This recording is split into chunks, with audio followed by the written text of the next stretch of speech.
O Estado Novo, 1937 a 1945. Constituição de 1934, substituída por uma nova, para dar transparência de legalidade ao novo governo, inspirada nas constituições fascistas da Itália e da Polônia, apelidada de Polaca. Características da Constituição de 1937: centralização política com fortalecimento do poder do presidente, extinção do legislativo, subordinação do judiciário ao executivo, indicação dos interventores dos estados pelo presidente, legislação trabalhista. Diferentemente do nazifascismo, o Estado Novo não tinha o respaldo de um partido político, oposição mínima da população ao golpe, muito em virtude do apelo anticomunista. Principais líderes políticos comprometidos com o novo regime. Crescente operariado urbano, que apesar de aceitar o novo regime, passou a ter grande importância para a política brasileira. Os trabalhadores aceitaram Vargas, porque havia também ganhos com sua manutenção no poder. A mais séria tentativa de derrubar o Estado Novo veio dos integralistas.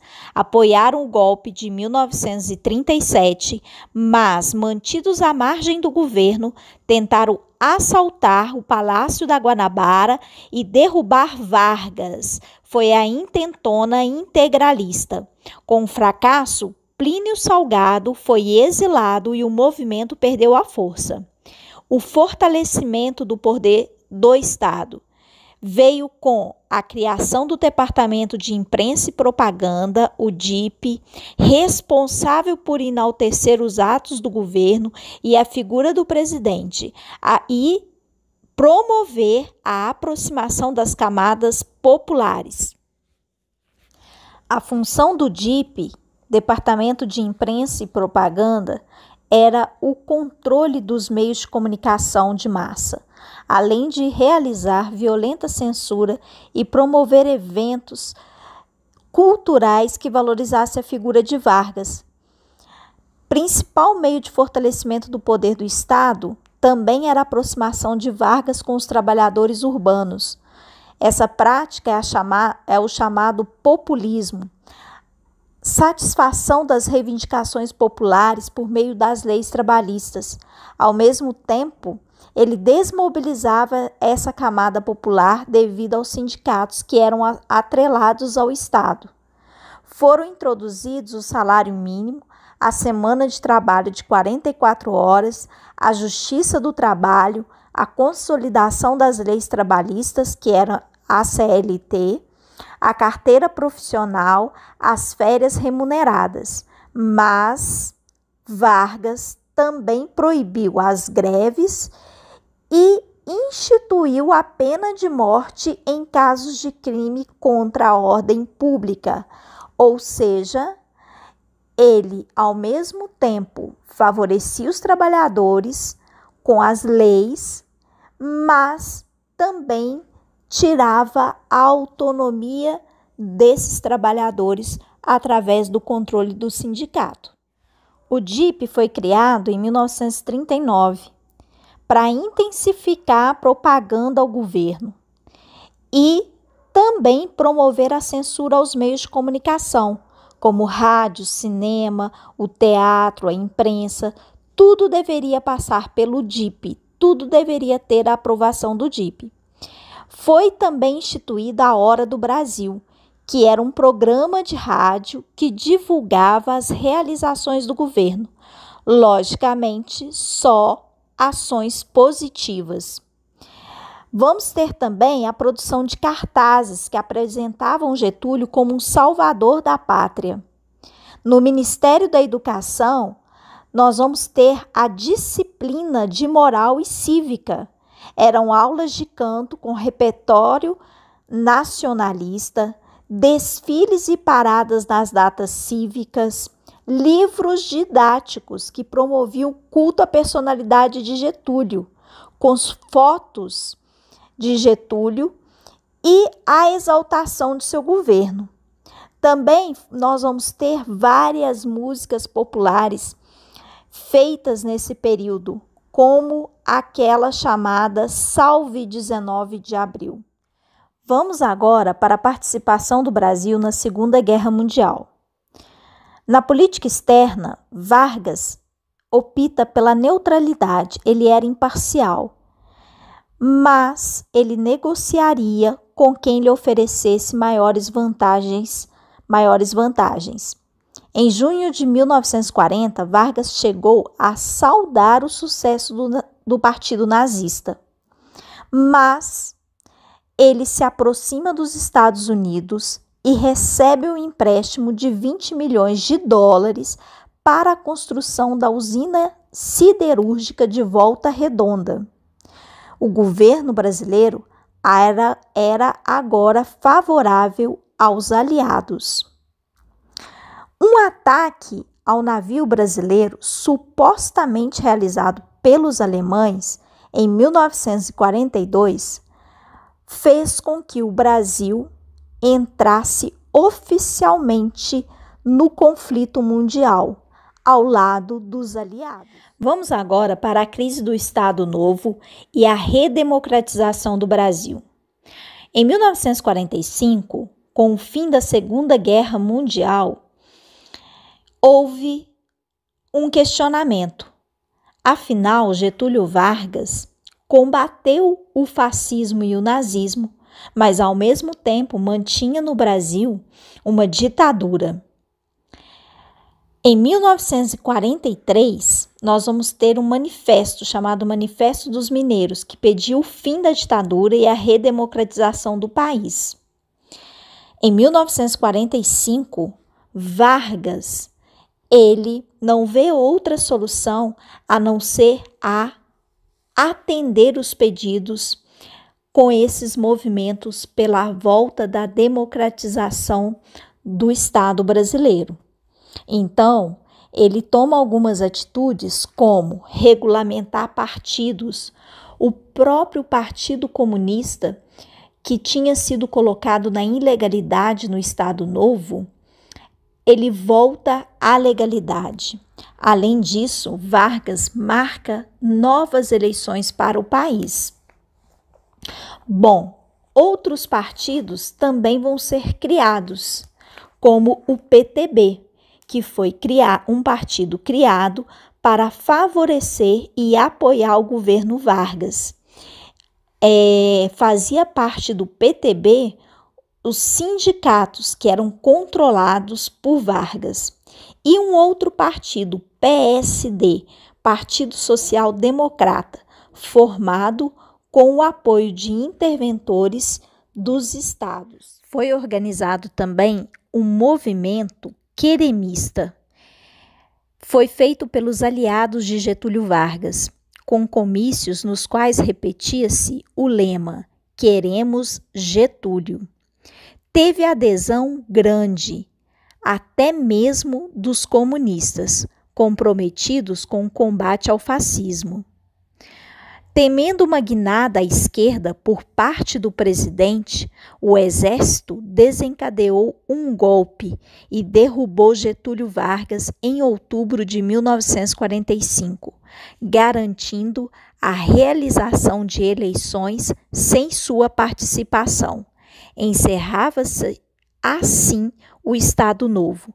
A eleição foi vencida pelo general Eurico Gaspar Dutra, do PSD mais PTB, em dezembro de 1945.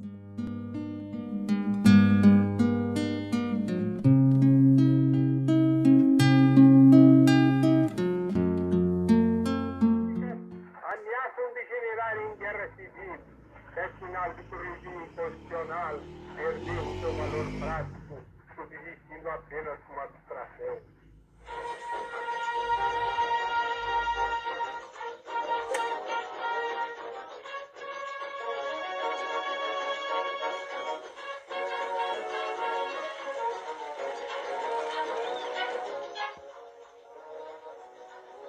Meu coração é pequeno, mas cabe inteirinho meu Brasil moreno, Brasil que os poetas cantaram em seu louvor.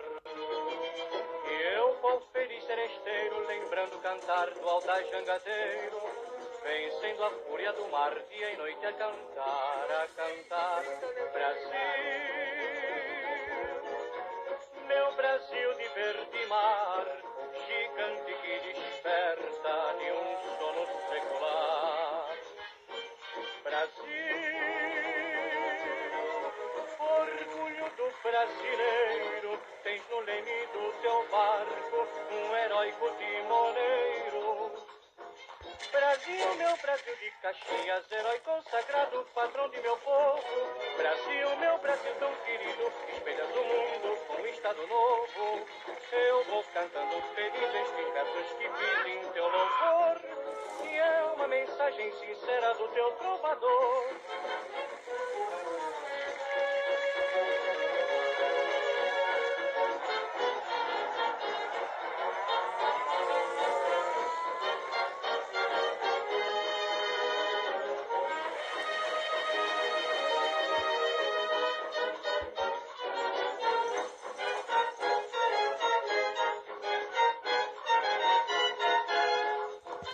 Brasil, meu Brasil de Caxias, herói consagrado, patrão de meu povo. Brasil, meu Brasil tão querido, espelhas do mundo com um estado novo. Eu vou cantando feliz estes versos que fiz em teu louvor, que é uma mensagem sincera do teu trovador. Bom, gente, como foi mostrado aí, o Estado Novo, que se inicia em 1937 e vai até 1945, foi o período da ditadura Vargas. Então, inaugura aí uma centralização do Estado, do poder do Estado na figura de Vargas. Vargas tinha os seus apoiadores, e ele também vai aí, né, ter o apoio dos trabalhadores, porque ele inicia uma reforma mesmo nas atividades trabalhistas no Brasil. Ele vai criar aí as principais leis, como, né, o conjunto de leis que foi a CLT, a Consolidação das Leis Trabalhistas, que são usadas no Brasil até hoje. Então foi aí um conjunto importante para o trabalhador, um conjunto de leis importantíssimas para o trabalhador, uma conquista incrível, né? Ele institui, por exemplo, o 1º de maio como Dia do Trabalhador, mas ao mesmo tempo que ele fazia trazia, né, todos esses benefícios para o operariado, ele também controlava esse operariado através dos sindicatos, porque as lideranças sindicais, elas eram ligadas ao Estado, eram ligadas a Getúlio Vargas. Então, de uma forma indireta, o Getúlio Vargas controlava esses sindicatos, tirava a autonomia desses trabalhadores. O direito de greve nessa época, né, foi fechado, não se podia fazer manifestações. E o Getúlio Vargas se intitula como o pai de todos. Olha, não precisa de vocês fazerem nada, porque eu vou cuidar de vocês. Então a gente costuma dizer que o Vargas, ele era o pai do trabalhador, mas era a mãe do empresariado. Então só com essa frase já deixa aí, né, o grande benefício, né, era para quem, né? Era para os ricos. Então,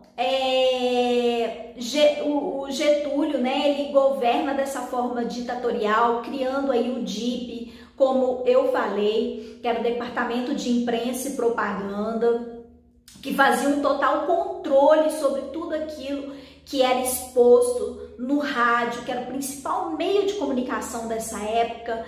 Então o rádio, ele era como se fosse hoje a nossa, vamos dizer, a nossa internet, né? Os nossos computadores, celulares. Então o rádio era o principal meio de comunicação e ele utilizava desse principal meio para se promover. Tanto é que é feito aí a Hora do Brasil, onde era 1 hora em que Vargas fazia uma propaganda do seu governo, né? Na verdade, só colocando ali as benfeitorias para o público. Bom, e nessa época também a gente tem a Segunda Guerra Mundial, como eu falei, o Vargas se mantinha aí imparcial até que ele foi pressionado a tomar uma posição. Na verdade, se a gente for analisar o histórico aí, né, de Vargas, a gente posiciona ele logicamente do lado aí fascista da guerra, mas o Vargas, ele sendo pressionado, principalmente aí pelos Estados Unidos, ele se posiciona a partir do momento que ele consegue também um financiamento, um dinheiro emprestado dos Estados Unidos, onde ele vai construir aí a Siderúrgica Nacional de Volta Redonda, a CSN.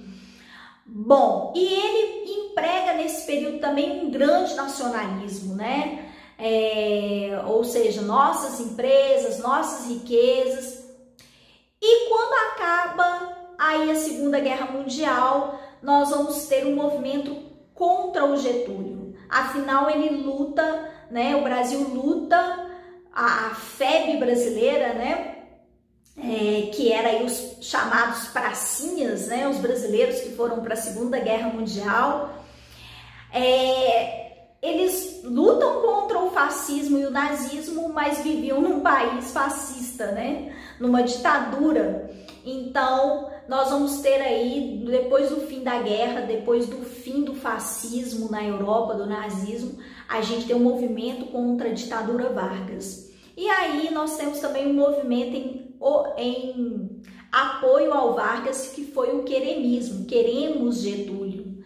Então, nós vamos ter aí, né, o fim do governo Vargas, porque o Vargas, ele começa uma reabertura do Brasil, ele começa a voltar com a democracia novamente, ele aceita novas eleições, ele tira partidos políticos da ilegalidade, como o PCdoB, o Partido Comunista Brasileiro, são criados novos partidos, mas nada dessas atitudes de Vargas adiantou, porque os militares vão ver no Vargas uma ameaça aí, né, ligando o próprio Vargas ao comunismo, já que ele também vai ter o apoio aí dos comunistas aí no Brasil nesse período, nessa fase, né, e os militares tiram Vargas aí do poder. Então, pessoal, é isso aí. Até a próxima!